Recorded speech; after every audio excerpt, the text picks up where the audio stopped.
जागतिक आर्थिक घडामोडींमुळे सोने चांदीचा भाव रॉकेटच्या वेगाने वाढला होता। 10 ग्रॅम सोनं 1,80,000वर गेलं होतं। 1 किलो चांदीची किंमत 4 लाखांपर्यंत गेली होती। त्यामुळे भारतीयांना सोने चांदी खरेदी करताना पोटात गोळा आला होता। तर गुंतवणूक करणाऱ्यांनी पैसे कमवले आहेत, पण आता सोन्याचा भाव कोसळून 10 ग्रॅमला तो 1 लाख पर्यंत येऊ शकतो का? काय म्हणतात या क्षेत्रातील एक्सपर्ट्स, हे लेट्स अप मनी मध्ये जाणून घेऊयात। 2025-26 मध्ये सोन्यामध्ये गुंतवणूकदारांना मोठा परतावा मिळाला, पण या तेजीला आता ब्रेक मिळू शकतो। सध्या कमोडिटी बाजारात म्हणजे भारतात MCX वर 10 ग्रॅम सोने 1,55,000पर्यंत खाली आले आहे। आता त्यात पुन्हा घसरण होऊ शकते असे बोललं जाते। त्याचं कारण हे वेगवेगळे आहेत। तर आंतरराष्ट्रीय स्तरावर कॉमक्सवर सोन्याचा भाव उच्चांकी दरावरून 10% खाली आला आहे। तर सोने $3,000 प्रति औंस पर्यंत खाली जाऊ शकतं। त्यामुळे भारतात सोन्याचा भाव कमी होऊ शकतात, परंतु सोने कमी होण्यामागे काही आंतरराष्ट्रीय कारणे आहेत। त्यातील कारणे चला जाणून घेऊयात। सोनं का घसरतंय? सोनं घसरण मागे डोनाल्ड ट्रम्पच आहेत। डोनाल्ड ट्रम्प यांच्या आर्थिक नीती युद्धखोरपणामुळे सोन्याची किंमत वाढल्या होत्या। आता त्यांच्यामुळे किमती कमी होऊ शकतात, कारण रशिया आणि अमेरिका यांच्यामध्ये डॉलर आधारित व्यापार करार होण्याची शक्यता आहे। आतापर्यंत ब्रिक्स देशांमध्ये म्हणजेच ब्राझील, रशिया, भारत, चीन आणि दक्षिण आफ्रिका हे देश डॉलरवर अवलंबून कमी करण्यासाठी काम करत होते। या देशांनी व्यापार करार आपल्या पैशांमध्ये म्हणजे करन्सीमध्ये किंवा सोन्यामध्ये करण्याचा निर्णय घेतला होता। त्यामुळे अनेक देशांनी सोने खरेदी करून साठवून ठेवले। यामुळे जागतिक स्तरावर सोन्याची मागणी वाढली, सोन्याच्या किमतीही वाढल्या। पण आता रशिया अमेरिकेबरोबर डॉलरमधून व्यापार करणार असेल तर सोन्याची मागणी कमी होऊ शकते।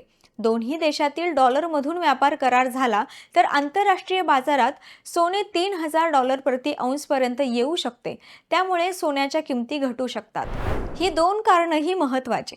अमेरिकेतील महागाई निर्देशांकाचे आकडे आले आहेत, या अपेक्षेप्रमाणे मजबूत आले आहेत। त्यामुळे अमेरिकेतील फेडरल रिझर्व्ह बँक व्याजदरात कपात करणार नाही। व्याजदर जास्त राहिल्यास डॉलर मजबूत होईल, त्यामुळे गुंतवणूकदार हे सोन्यापेक्षा डॉलरमध्ये गुंतवणूक करतील।